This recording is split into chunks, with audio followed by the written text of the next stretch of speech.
Hi everyone. As Tessa said, my name's Alana and I'm a pole vaulter. I'm 31 now and I've been pole vaulting for 13 years.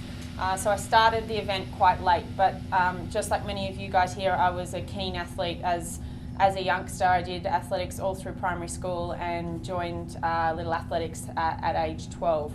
At that time, high jump was my focus and it was my favourite event, but I did everything from the sprints, long jump, everything that I could get my hands on, and just loved doing athletics.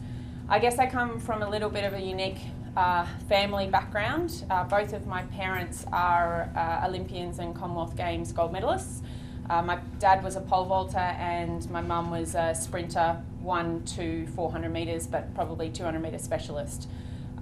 They, as I said, both won gold medals at the Commonwealth Games, and my mum was 7th in 2 Olympic Games finals in 76 and 80. So I guess I had a bit of a, growing up in the sport and knowing that mum and dad were pretty good at what they used to do. But to me, they were always just mum and dad. And I was certainly not, my siblings and I were certainly not pushed into athletics by any means, but it became a sport that all three of us chose and really loved. The idea of, you get out what you put in. Athletics, you can't hide. It's not, I played team sports when I was younger, but the individual side of athletics really appealed to me. And, as I said, I loved being able to put in that hard work and being able to see the results, on the track. As I said, I used to high jump, and I high jumped right through to when I was 14, and I jumped 170. That was my best in the high jump, and then I actually switched over to the hurdles. I had the opportunity to try hurdles when I went to high school, and I guess just fell in love with it and decided to switch events, and the hurdles became my focus, and I went to national championships for the hurdles all through until I was 18.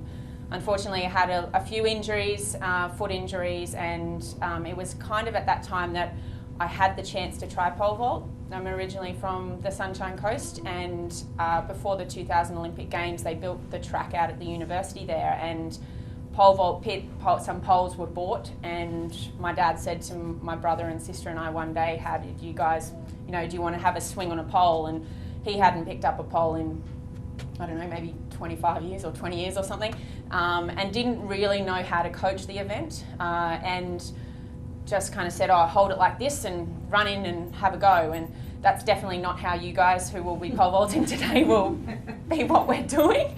We'll take it a little bit step by step, but at the time, a little bit gung-ho, and you trust your dad, so I was like, okay, and took to it like a duck to water. I had done gymnastics as a youngster and had a bit of body awareness and a bit of no fear attitude, and basically then switched events again and thought, I guess I was probably more built to pole vault rather than hurdle. Sometimes in athletics, the event actually chooses you. If you have the physical body shape, type, if you have speed, if you maybe have more of an endurance base, the event sometimes chooses you. And for me, my speed on the runway as a pole vaulter is, probably not the best in the world, but up there with the top girls.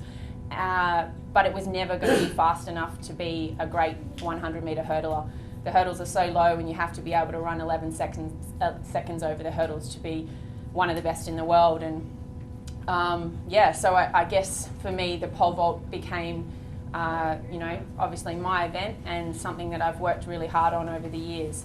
As I said, I came into the event when I was 18, so quite late, and it wasn't until I was 23 that I made my first team for the 2007 World Championships, and then obviously I've made every team since then, but unfortunately had to pull out of 2 World Championships due to injury. So the progression for me, I started pole vaulting when I was 18, and it took me 5 years to make a team. A lot of tough times, a lot of injury, a lot of disappointments, and sometimes unfortunately there seems to be more lows than there are highs, and for me it's about making the most of the highs that you have. Obviously since making my first team, You know, I've had the great fortune of being able to attend 2 Olympic Games, and I finished 11th in London in 2012. I've also been to 2 Commonwealth Games and won 2 gold medals back to back in 2010 and 2014. So, you know, that's obviously a massive highlight for me, and being able to do a lap of honour with the Australian flag around you and sing the national anthem is something that it's just, you know, I always dreamed of being able to do that, and, you know, obviously working hard and you know, obviously you have to have a little bit of talent as well. You know, I was able to do that. As I said, I'm 31, and for me, I've come back from the World Championships this year. I finished 11th at the World Champs. Didn't quite do what I wanted to do there, but I've come back uninjured and ready to go for, you know, I guess, well, what will definitely be my last Olympics, and hopefully I will become a 3-time Olympian, which would be amazing. And I definitely have the goal of, you know, finishing up the ranks higher than 11th in Rio next year.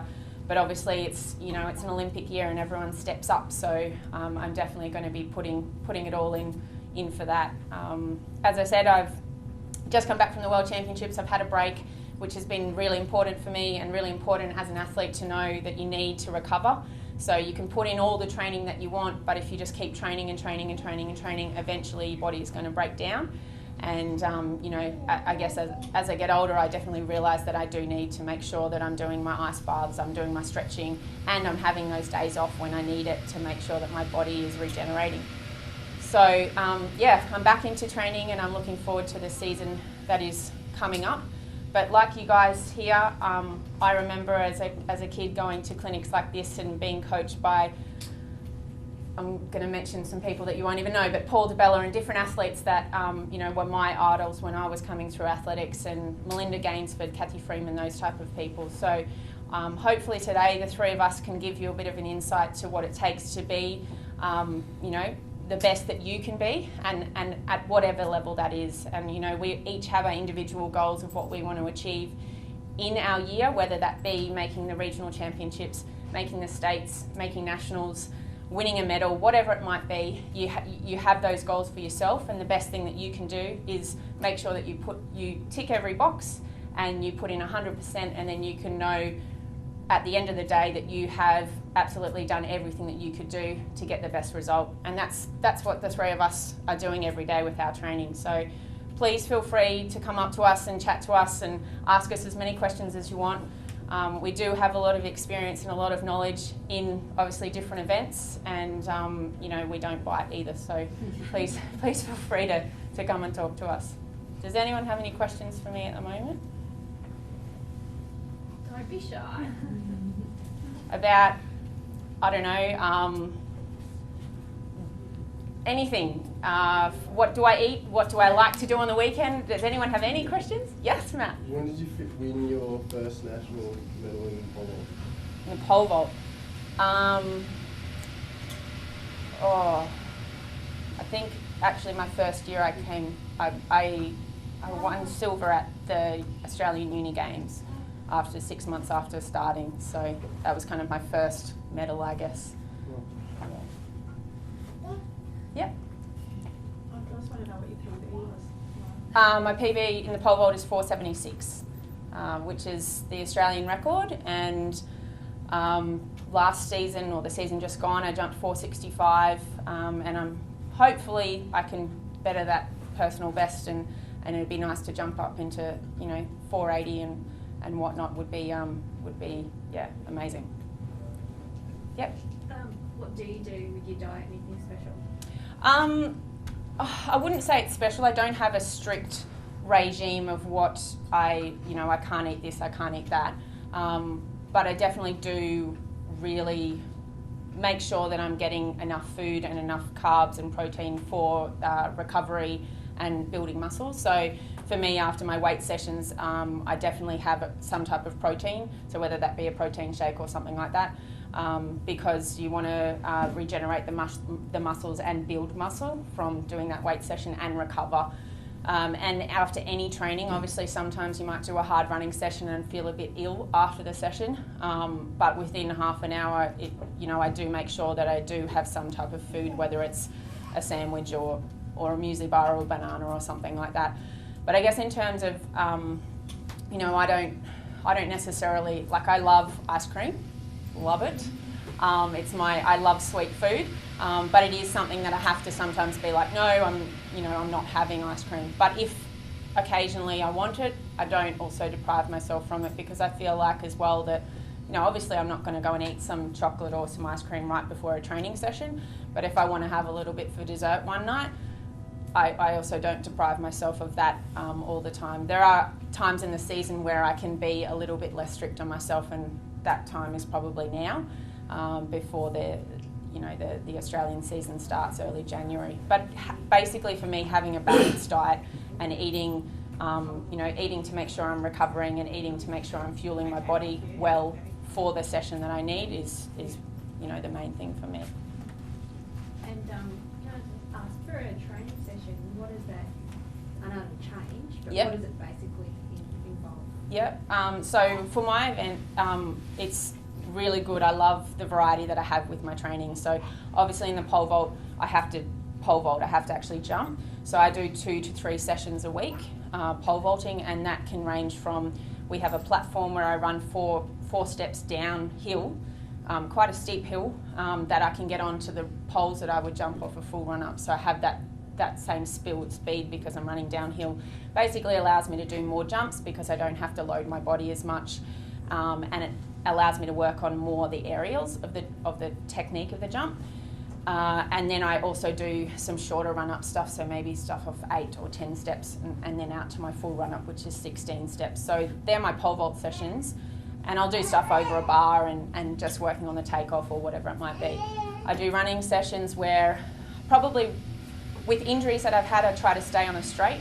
I don't run around the bend anymore. I don't need to. I run 30 metres on the runway, so I really don't need to run any further, even in winter, than about 110, 120 metres, which I can do on a straight. I do a lot of stuff on the grass as well because of injuries that I've had. I don't want to get injured again, so the grass is a bit kinder to me than the track. And then I do weights, so 2 to 3 sessions a week in the gym, and I find that I can get quite strong, but I have to keep it going. As a female, it's obviously harder to build muscle than it is as a male, and you also lose it faster than you do as a male. So I have to make sure that I'm in the gym, and I feel better when I'm in the gym, lifting. And I do a variety of upper body, core, lower body, because as you can imagine, you have to have the speed on the runway as well as the strength in your core to get upside down, and obviously upper body strength to hold onto the pole. So it's quite varied, and I like it because every day is different for me. Yeah. Any other questions? That's wonderful. Yeah. Your 30-metre runway that on your pole vault, you said, how important is that speed on that runway in comparison to, say, a long jump 30 metres with 37? It's very similar. So the takeoff, obviously I have a pole in my hand, and in the long jump typically you have a penultimate step, so the second last step you do actually come down and then back up again for the takeoff step.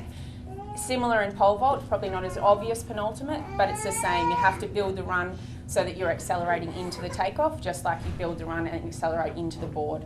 So it's very, very similar in that respect. And I don't do it as much. I have done it in the past, but a lot of pole vaulters do some element of long jump in their training because it is a similar takeoff. No other questions? Yep. For your weight training, do you weight train all the time? Do you do weight training all the time, or is there times when you just don't do it? Or, yep. And obviously you step it up when you... Yeah, I mean, when I was younger, I started doing body weight stuff, and then progressed into doing some weighted stuff. As I've gotten older, as I said, I like to feel like I'm strong, and I like to be strong. I think that helps with my speed on the runway, my position on my hips on the runway, so I'm running in a good position, and obviously then that has an effect on your head and how confident you are running into the takeoff. So as I said, I do 2 full sessions a week, regardless of the time of year. again, depending on when it is, if I'm going into competition, it's short, sharp. I never do any reps over about 6 reps, you know, 6 squats or 6 cleans or whatever it might be. But that's not the case in chin-ups. Chin-ups, I'll do maximum efforts of chin-ups and that sort of thing. But it depends on the time of year. If it's in competition, I might be going there and do 2 sets of 2 squats, but they're heavy. So it's real, you know, you've put in the hard work. It's like doing the longer training and then running training and then coming to doing shorter stuff. So depends on the time of year, but yes, I'm in the gym pretty much all the time except in my break where I literally do nothing, maybe go for a walk, but that's for the couple of weeks off I have a year. So.